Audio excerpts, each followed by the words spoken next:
en Charente, où nous retrouvons depuis la préfecture de la Charente à Angoulême, René Pilato, qui vous êtes le candidat de la NUP dans cette circonscription. Bonsoir René Pilato. Bonsoir. Est-ce que ce soir vous êtes en capacité de nous dire qualifié ou pas? Premier ou deuxième?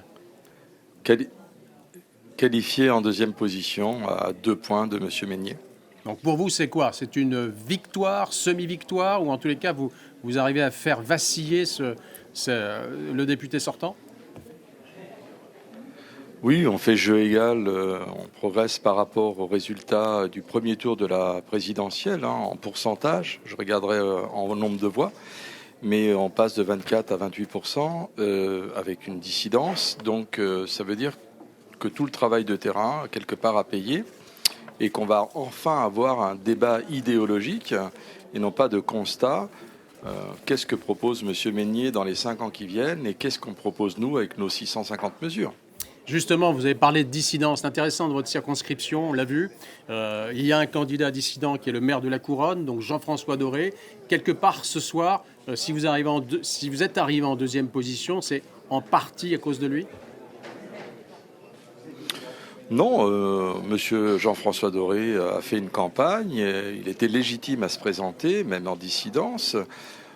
La NUP a fait du travail, on est arrivé en deuxième position. Qu'est-ce que vous attendez de lui non, ce soir? Y a pas, pour être très clair, René Pilato, qu'est-ce que vous attendez de lui ce soir, justement, au regard de ces résultats du premier tour? Monsieur Jean-François Doré est libre de faire ce qu'il souhaite. Ce que j'attends de ses électeurs, c'est qu'ils lisent le programme.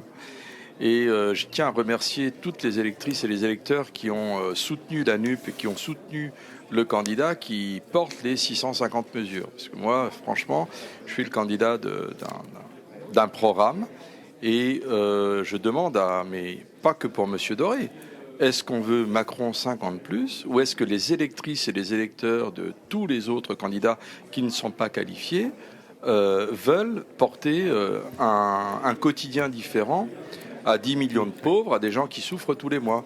Donc M. Doré, effectivement, donnera sa voix à qui le souhaite, mais ces électrices et ces électeurs, je les invite vraiment à comparer les deux projets et à se déterminer en fonction de cette comparaison. Merci beaucoup René Pilato. On va